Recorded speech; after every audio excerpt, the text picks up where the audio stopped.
Good afternoon. My name is Holly Dinnany, and I am welcoming you to our weekly Lunch and Learn program. I'm seeing smiles from coworkers out there that I love to see. This is a weekly educational program that we put on for our families, for providers in the community, for educators.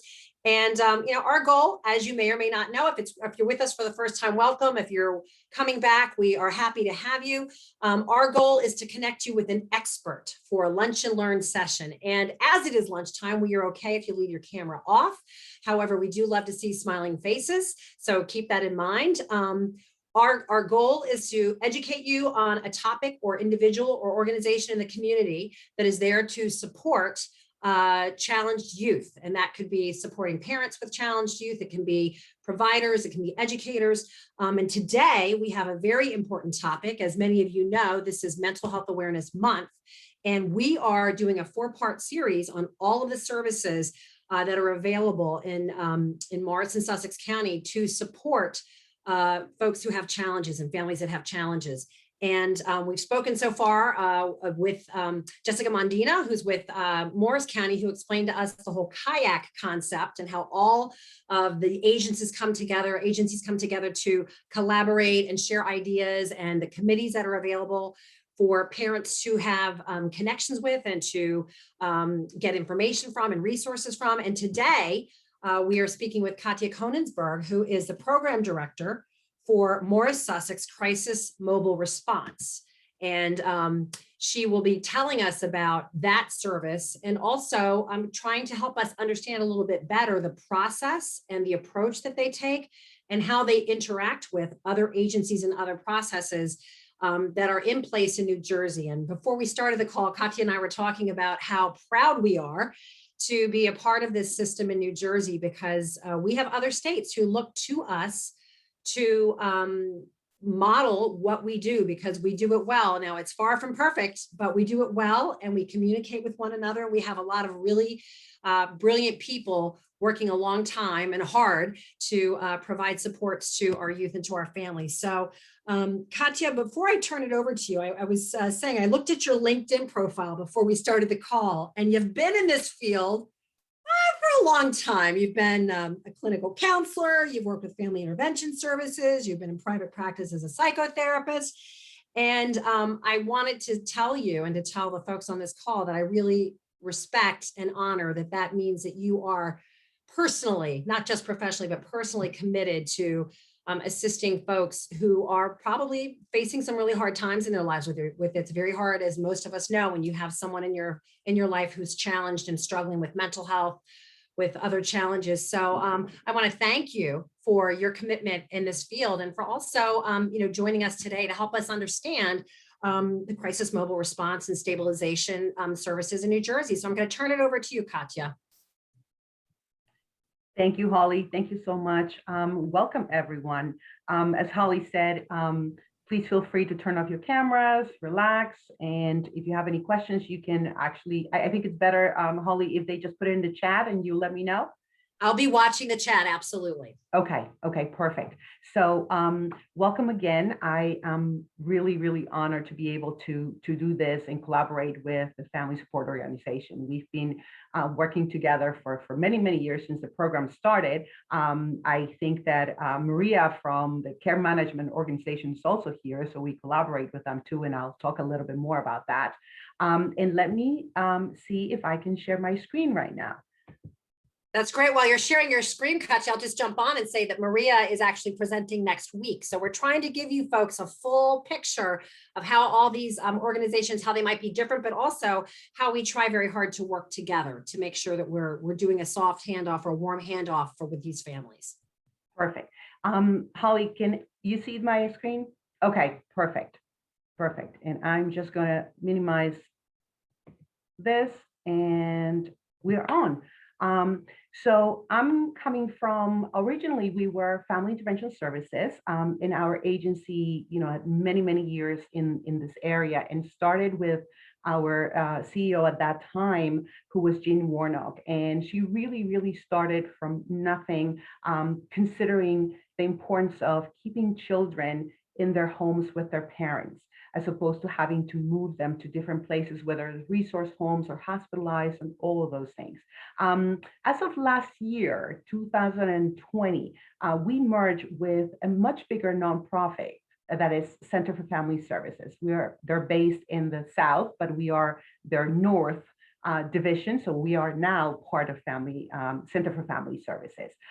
Here you have my information, you have my email. So if you need anything at any point, you can just send me an email.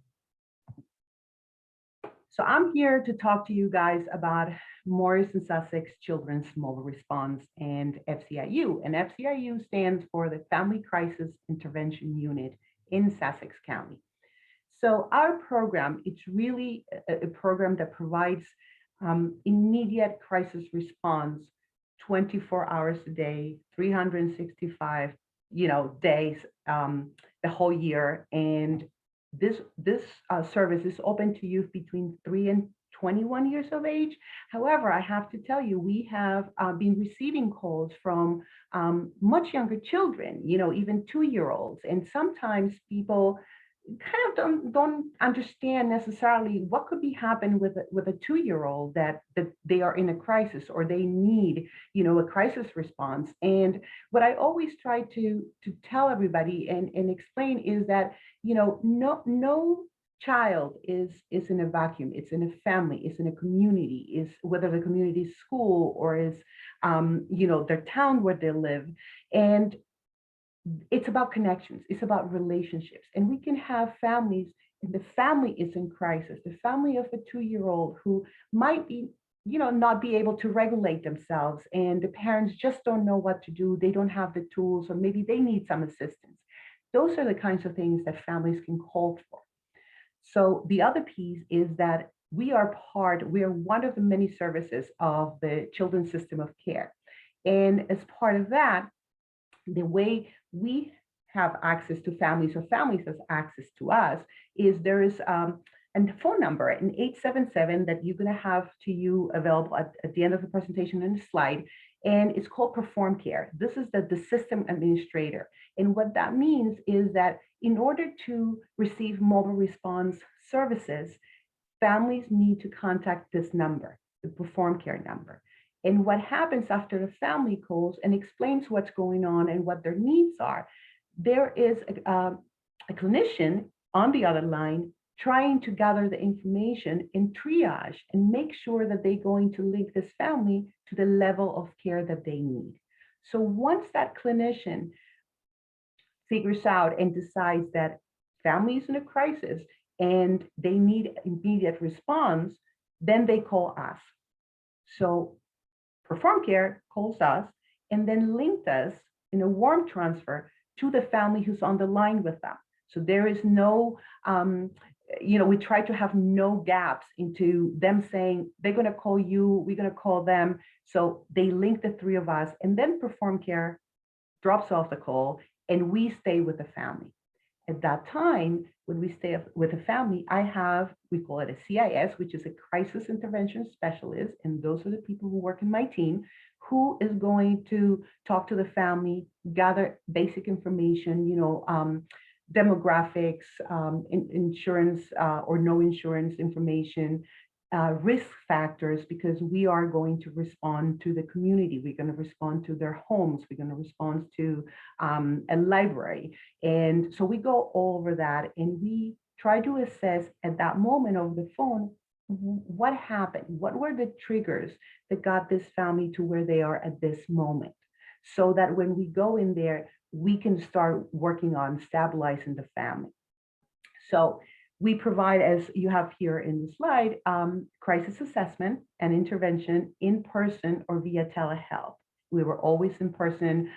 We actually remain in person throughout the pandemic, but we also realized that all of us, and especially families, were more anxious to let somebody come in the house, even with all the protocols, the safety protocols. So that's when we implemented the telehealth services. So at this point, families can request either one, depending on their choice, and we will honor whatever their request is. During this time, and let me tell you, our program is a very short-term program. We're only open with the family for 8 weeks. Sometimes that can be a challenge, but really the goal that we have is to make sure that we can get the family to a better place than when we found them, and then link them to wherever they need to go after that, if that is what needs to happen. So towards the end, like I was saying, we refer the family to other community organizations, such as Family Support Organization, CMO or Care Management Organization, and I'll talk to you guys a little bit more about that and how that happens.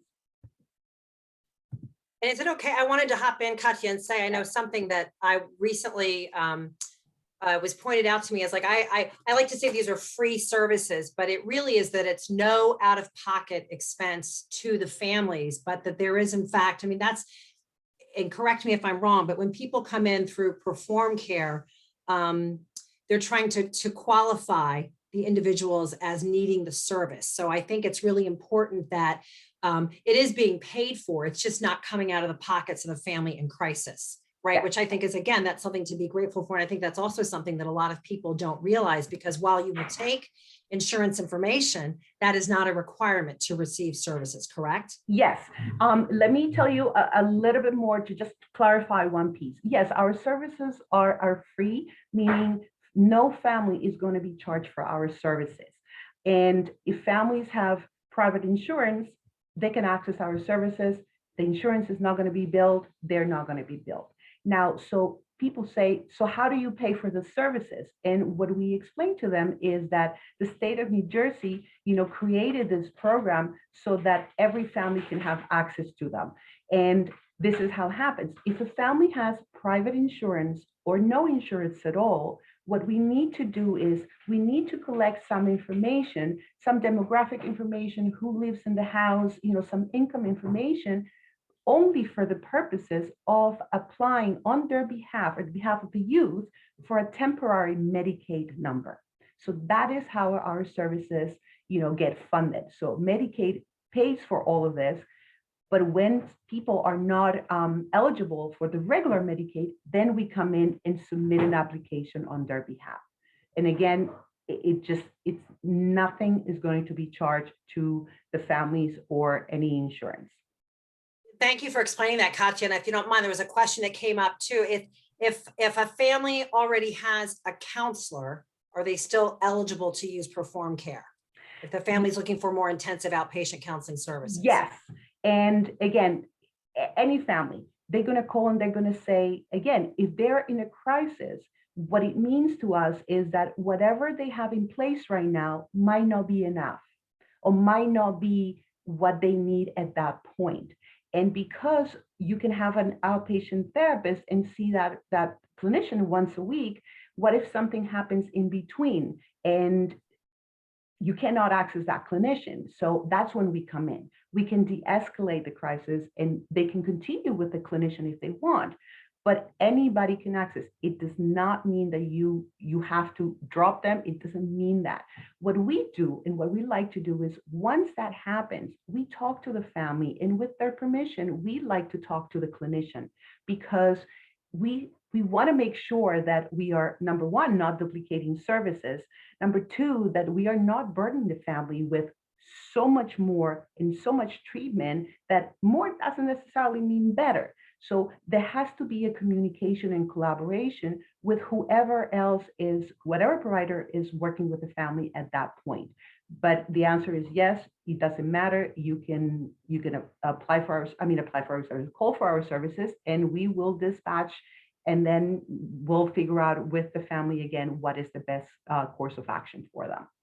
If I can inject too, one more thing, Kattya, it seems to me when people call, they need to really be honest about what the situation is. I mean, for instance, if you say my son is really giving me a hard time, that's different than my son just tried to push me down the stairs and I'm fearful, right? I mean, it's, I think oftentimes we're not eager to say something, honestly, if it's hurtful or shameful. But I mean, I think it's when you make that call, it's very important to be as specific and honest about the situation. Is that true also?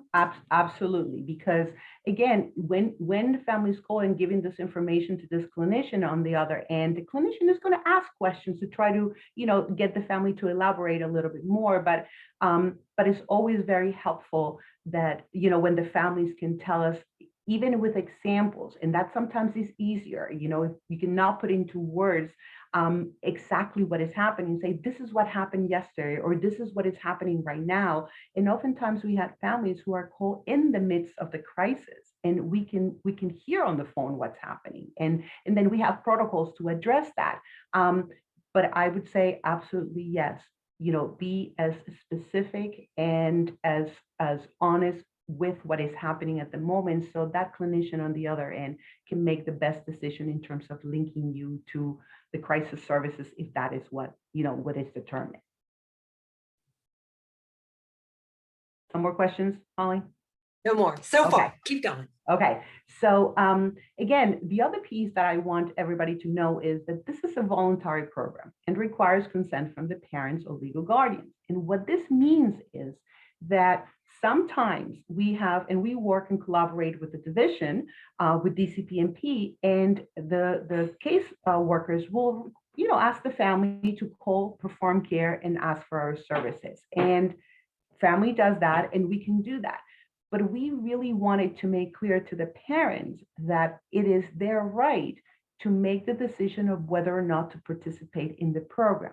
Now, this changes if DCPMP has custody of the child or the children. That is a different, because they are the legal guardians at that point. But really, our point is to say, this is not a punishment. This is not a consequence. This is something that the division and us think will be helpful to you. So then we have that conversation with the parents. Sometimes we have had families where parents are not together. And what happens is one parent wants the services and the other parent doesn't want the services. So what do we do when it comes to that? And that's when it becomes a little bit more complex in terms of figuring that out. But the important thing is that we in Mobile Response try to include both parents, because we know how important it is for both parents, even though they're not together, to be on the same team to provide this child with the support and the interventions they need. So there's a conversation again with the parents to try to explain to them the benefits of their involvement, what's going on. Sometimes it might get a little bit more complex, as I said before, when there's custody battles going on, but we again have protocols to try to figure that out with the families. You probably are going to hear through all these presentations about the wraparound model. And what does this mean? It means that we look at the families through multiple domains. It's not, as I said before, the child not by itself is not what we call sometimes the identified patient. That's not what we are here for. We're here to look at the whole system, at the family system, and the school system, and the community system. And the multiple domains means making sure that the youth has medical access, making sure that the whole family has medical access, making sure that if they need advocacy for education services, we can do that.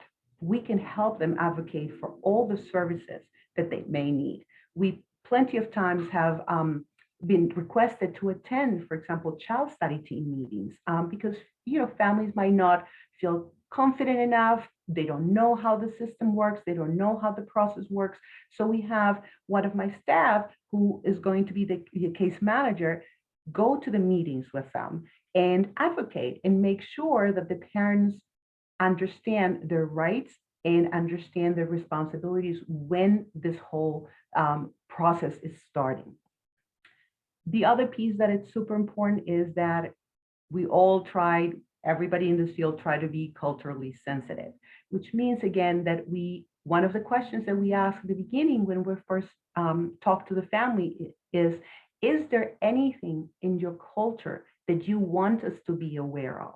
Is there something that you think it's important for us to know even before we go on a dispatch?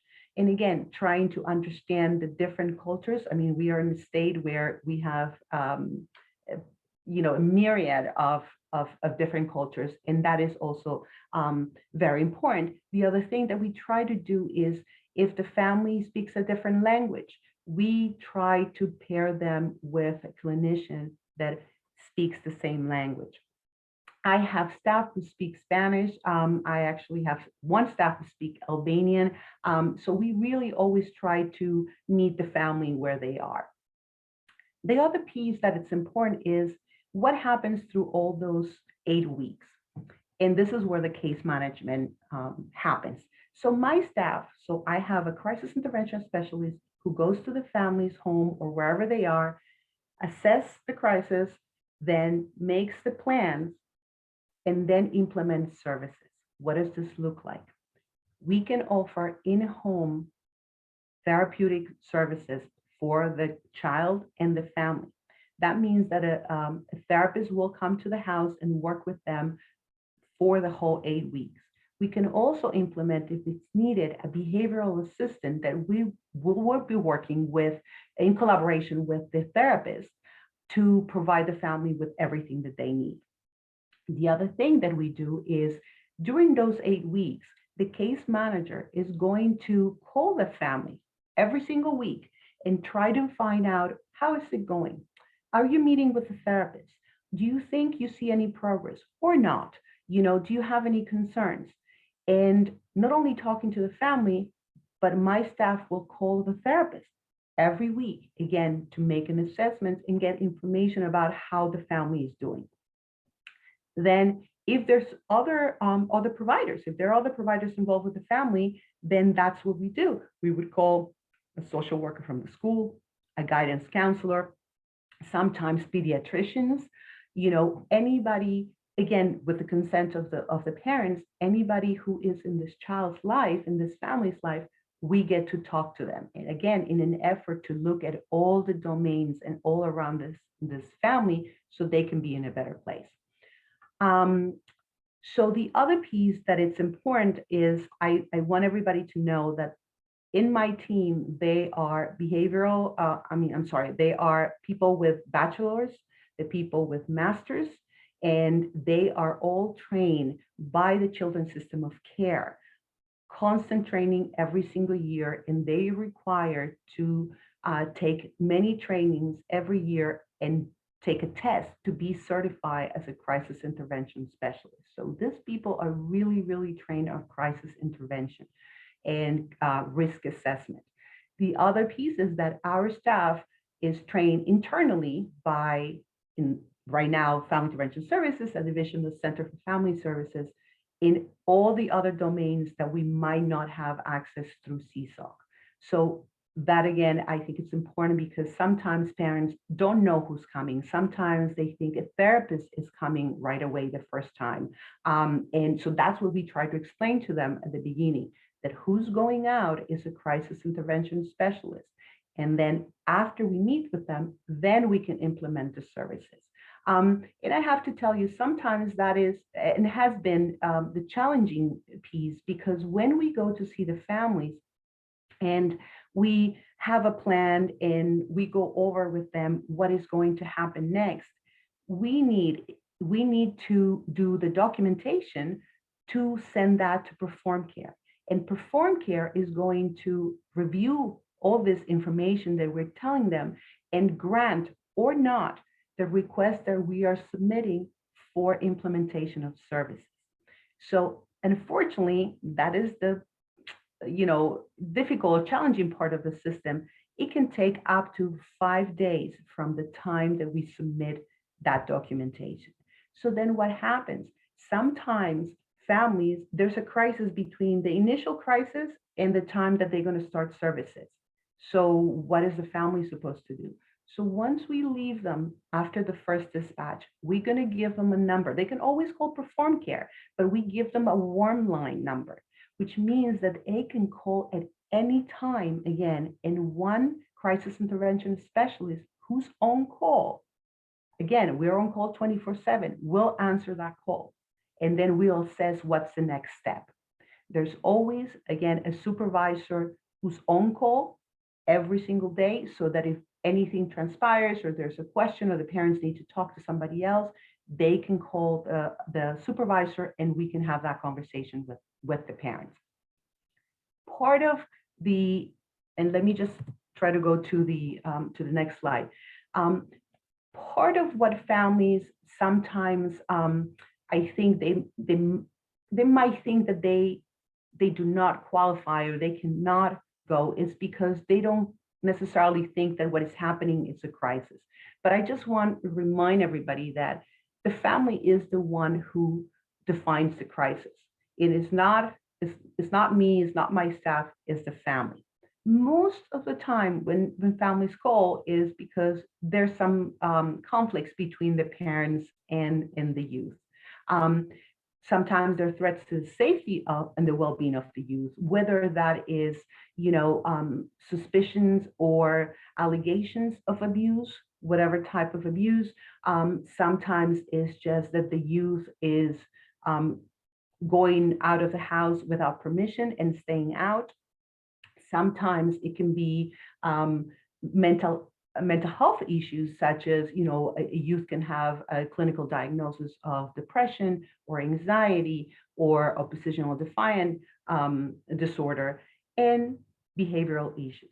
Sometimes we get calls from families who are saying, a little one, a 4-year-old, we recently had a call, and the 4-year-old is being in danger of being expelled from a preschool. And as difficult as it seems sometimes to really conceptualize, how is it possible that a 4-year-old is going to be expelled? Those are things that are really happening. And that's, again, when we come in and try to help the parents navigate all of this. And again, tell them, we are here to support you. We are here to give you what you need. And oftentimes we can go, even the dispatch can be at the preschool with the parents' permission, of course, and making sure that the preschool is okay with that. And we can see what is happening at the time that it's happening. The other piece that is only for Sussex County is what we call the Family Crisis Intervention Unit. And what this means is this is a program geared to children and youth between the ages of 11 and 17. So when youth between those ages are having difficulties, again, same things as the reasons I mentioned before. Behavioral issues, going out of the house without permission, starting with substance use, and anything that the parents feel might affect their safety, they can talk to us about that. And as part of Sussex County, and I think this is the part that's a little bit confusing sometimes, they will call the same number. They will call Perform Care and they will tell them this is what is happening. Because it's a combined unit, the family will get every single service that Mobile Response offers, plus the access to the family court. And what this means is that sometimes we have, youth that are more challenging than others, and they might not necessarily want to comply with what the parents' requests are, with our recommendations, with what the school wants, with what the pediatrician is recommending. So we really, really try to work with this youth, implement the services, and really help them understand why it's in their best interest to comply with that. But there are times where that is not happening. So then we talk to the parents and we tell them that another thing that we can do is we can access the family court through a petition. It is called a crisis petition. And a crisis petition means that we are going to write a petition on behalf of the family to present to a family judge in court and say, Your Honor, this is why we're involved with the family. This is what the family is going through. These are our recommendations. And we are hitting a roadblock because the youth is not complying. And the youth has to be there in court. And oftentimes it's part of the environment that they have to walk into a court court hearing and be in front of a judge with clerks and police officers, that, the idea is to convey to them the seriousness of some of the behaviors that they're presenting. So the judge gets to talk to the youth and the family and gets to explain to them that it's in the best interest, and, the youth needs to comply with services. So that is one of the things that we can do with them. Sometimes it's successful, but the youth starts really rethinking, what is it that I want to do? Should I give it a try? Sometimes it doesn't. And that is the part that becomes challenging, because we're looking at possibly referring this youth to a higher level of care, because in the short time the mobile response has this family, we might not be able to help. The other thing that can happen with Family Crisis Intervention Unit is when the youth, for example, leaves the house without permission, and the parents call the police and say, my son or my daughter left the house and I don't know where they are. And sometimes youth do that, unfortunately, way too many times.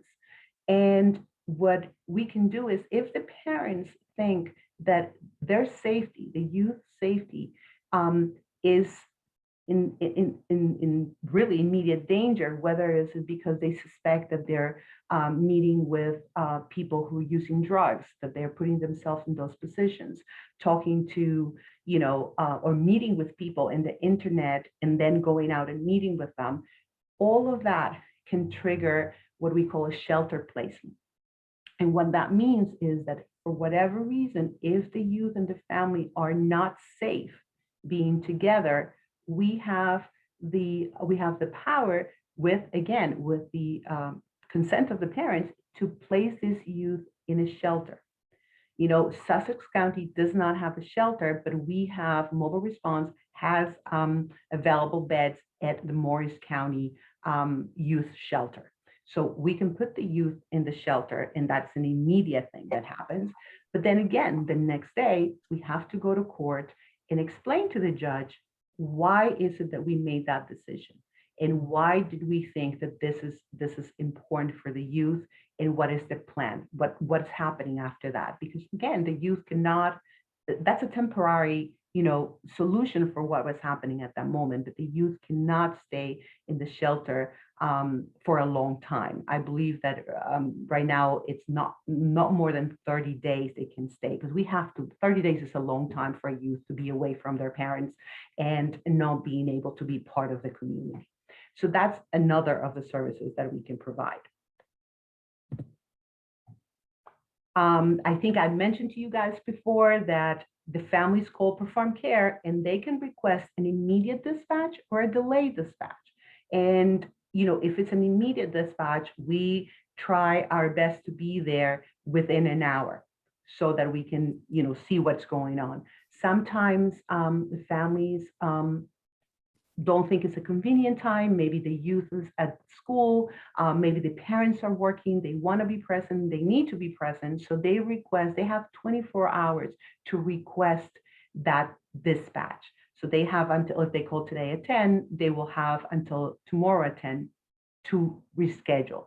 Most of the time they call and they say, can you come here on this day at this time? And again, we honor what the request is, and we go and see the families. All of this is based on plans and conversation and collaboration with the families. And we leave the families with, I'm going to call it documentations that is really a result of the conversation, where my staff, the crisis intervention specialists, are going to pinpoint with the family what the triggers are and what are they supposed to do if it happens again, while we are not in there with them. And again, part of that is going to include, in case of emergencies, what they need to do. And one of them, again, just a reminder, is the warm line that they have access to 24/7. I think I mentioned to you before the stabilization services and what we can implement. So let me go to the next one. And I think, Holly, you brought up the topic of who is eligible for the services. The other thing that I wanted to let you guys know that Mobile Response through the contract has a special budget, which means that we have access to monies to help families during that time when they're with us. Sometimes we have families who are facing eviction because they haven't paid the rent. We have families who need food. We have families who might need a psychiatric evaluation or might need any other kind of assessment. And we need it really in a short period of time. So after we do our due diligence and try to figure out if there's anything in the community that they can have access to, if we cannot find that, we can submit a request for X amount of money to pay for professional services, to pay for recreation services. Sometimes we have pay for summer camps for children whose parents are not in a position to do that. I think that has been very, very helpful for many families. So that's another thing that I don't think many families know.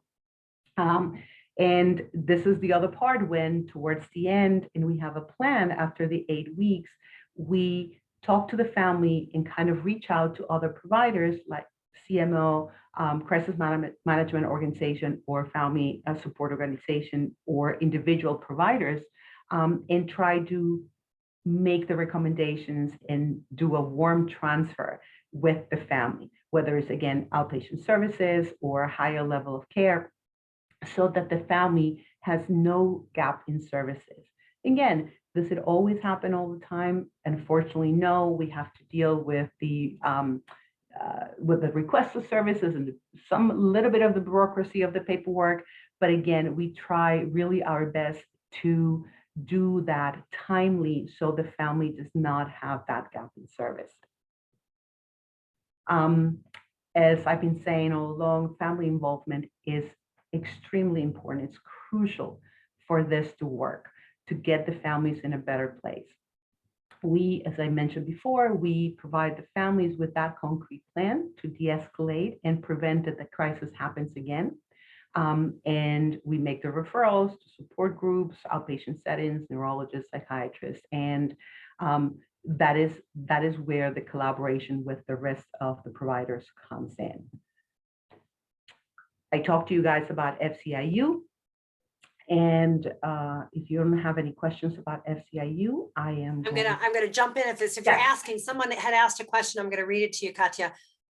Can you describe how or the extent to which the case manager from FCIU can connect a child with documented disability into the DD side of perform care? Do they explain and show the parent the online application process, for example, or do they refer to CMO and ask for the next worker at the CMO to help the parent with that application? I think that's a great question, because oftentimes families don't know how to access those services. The application for DD eligibility, it's a relatively cumbersome process, in the sense that the application itself is very long. It asks for a lot of specific information. So again, when we realize, and sometimes we don't know if the youth is DD eligible or not, but after we go for the first time, we do have those 8 weeks to help the family fill out that application and help them go through the Perform Care website, get the application, tell them what they need to do. So the case manager helps the family with that. Absolutely, that's part of that we need to do, so that that process hopefully can happen within the 8 weeks if all the documentation is provided to Perform Care. And then by the time they go to the CMO, the care management organization, that eligibility is already approved and they can access other services. So the answer is yes, we can help the family with that process. Thank you. The other thing that we do is we have what we call the DCPMP initiative. And this was created, I believe, 2 years or a little bit more by now, where it was decided that the need was for children to be helped and supported during a transition when they were removed from their biological parents and placed into resource homes. So every time a youth is going to be removed or has been removed from the parent's home and placed in a resource home, the division calls perform care with the family, preferably, and in this case, I'm sorry, the family is the resource family, and request a mobile response dispatch. And again, sometimes it might not be what people would say is an obvious crisis. But again, considering that we see everything from the perspective of a wraparound model, we have to remember that such an event is very traumatic for anybody, especially for children. And that is one of the things that we want to be supporting.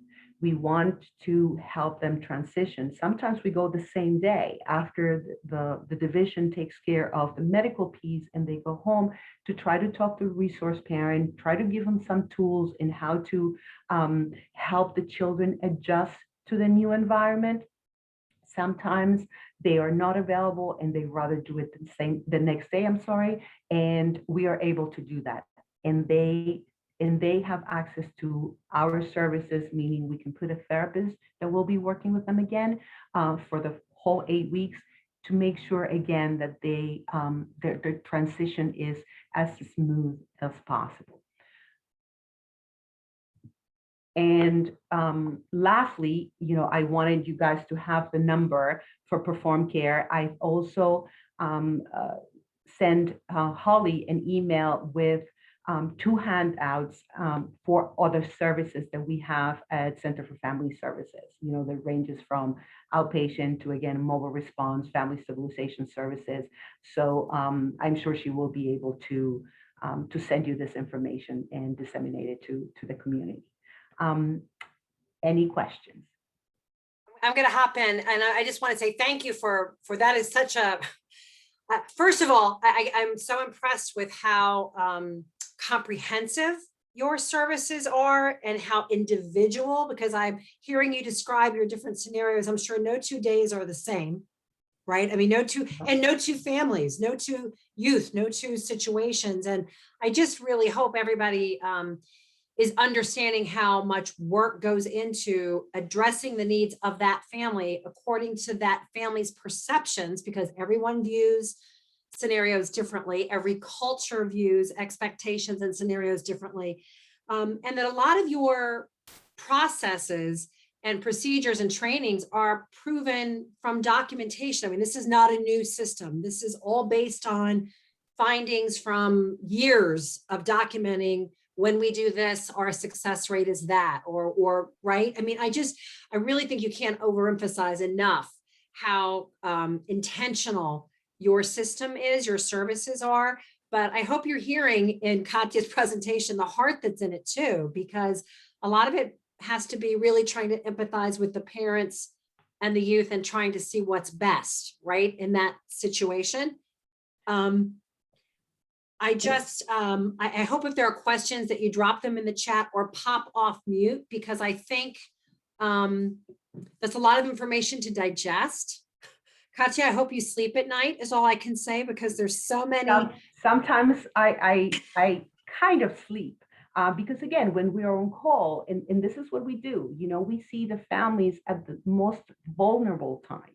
And that is a hard place to be. So we have to be prepared and have all the energy to be able to sustain and help and hold all those feelings and all those things that are happening for those families until we can kind of get them down to a better place.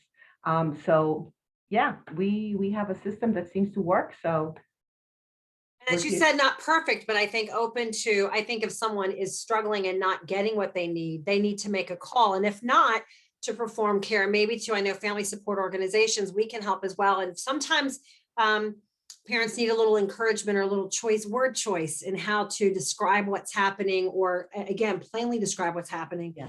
And it's interesting, Kattya, that you said about the funding that you have, because so rarely does a crisis come up in isolation. Right. A lot of times there are mitigating factors. And can you say a word about what you're seeing or what you've seen the impact of COVID. I mean, we all have different scenarios, but I mean, as far as affecting housing and food and employment and kids being on top of one another, remote learning. I mean, what has been your experience with that? Since the pandemic, and I have to tell you, when everything started shutting down in March of last year, we saw a decline in the calls to perform care for crisis. And we started to work because, usually, no news is good news, but we weren't sure that that's what it meant, especially with everything that was happening. So that's when we started to reach out to the community and talk to providers and say, please tell the families to call. We can have they can have access to us, because I think families in general were very nervous, as I said before, to have people come to their homes, and understandably so. But we were going to be able to offer through telehealth some type of service until we can get to a better place, until people, until we knew, all of us knew what is happening with this pandemic. What we've been getting a lot of calls, not that it didn't happen before, but I feel like this whole pandemic had heightened the needs of the families and the challenges of the families. So we get, unfortunately, we get many calls where family violence or domestic violence is active at the time they're calling. We are getting parents who really, the parents are in crisis because it is so hard for families to navigate and the day-to-day when they are at home. They're trying to work. They have to sustain the family, but they have the children who are or not in school. They still have to do the laundry. They still have to cook. They still have to do all these things, and they're exhausted. So I think that having the support of a trained intervention specialist, crisis intervention specialist, and the support of a clinician might, mitigate a little bit of what is happening with them. Unfortunately, we also have seen children whose mental illness has has been triggered again. And I'm talking about depression, children who feel so down that they have thought about hurting themselves. And we've seen, not as much, but we have seen some children who have increased or started substance use.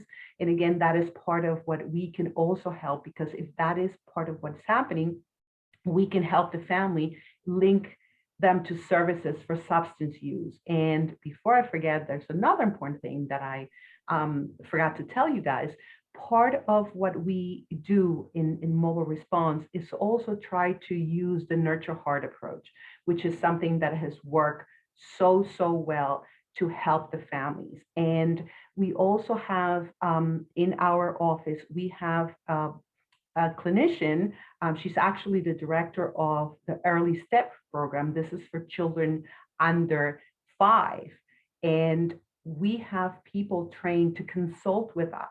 I am part of that pod. So if we go to a home of a family who requested services for a 10-year-old, 14-year-old, again, we're going to see the whole family. And if we see that the whole family is in crisis and there's a little one there, an infant, a 1, a 2, a 3-year-old, they're noticing and they're feeling what is happening. Some of them are not even verbal.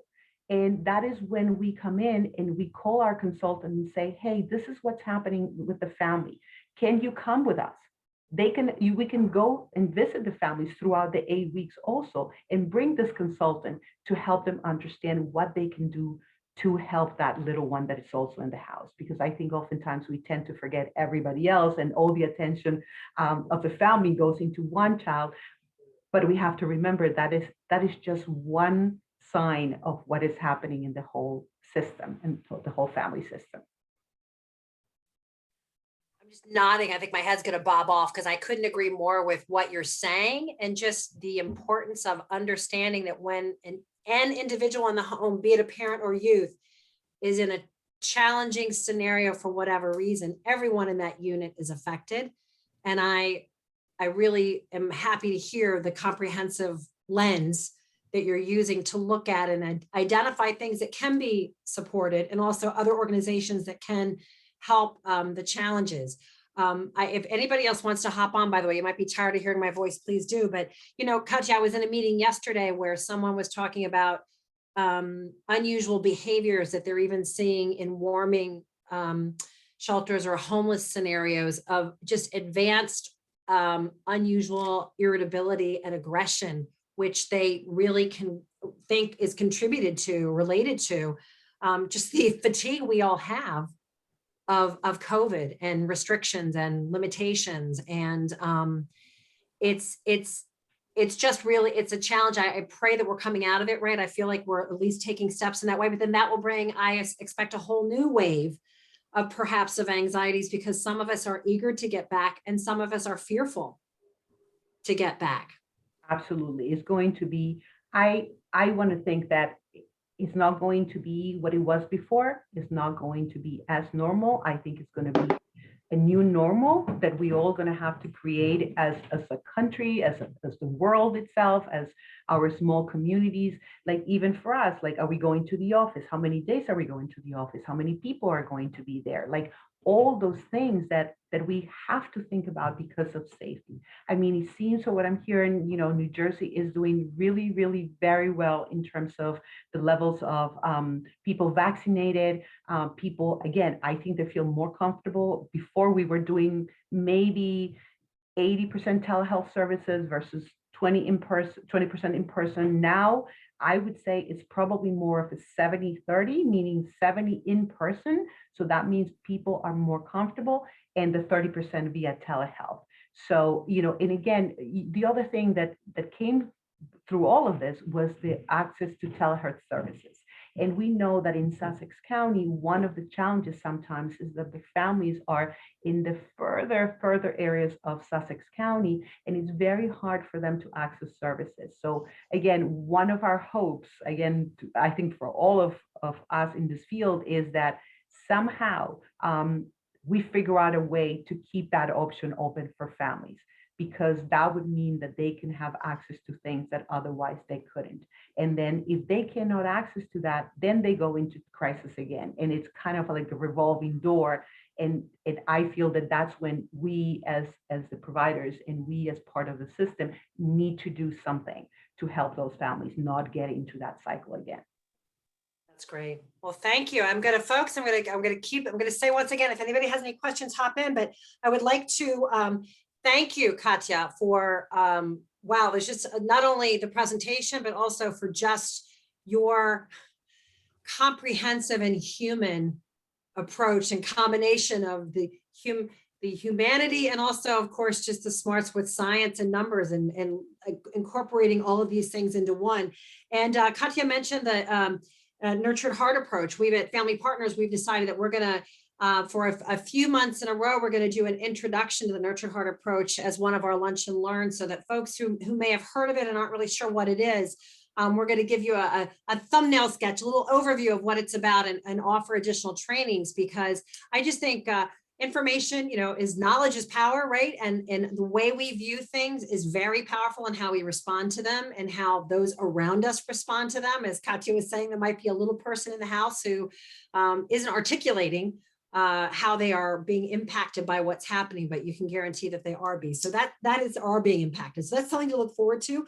Also, next week, we will have folks from Caring Partners, which is the care management organization for Morris and Sussex. They will come and talk to us about their role in the children's system of care.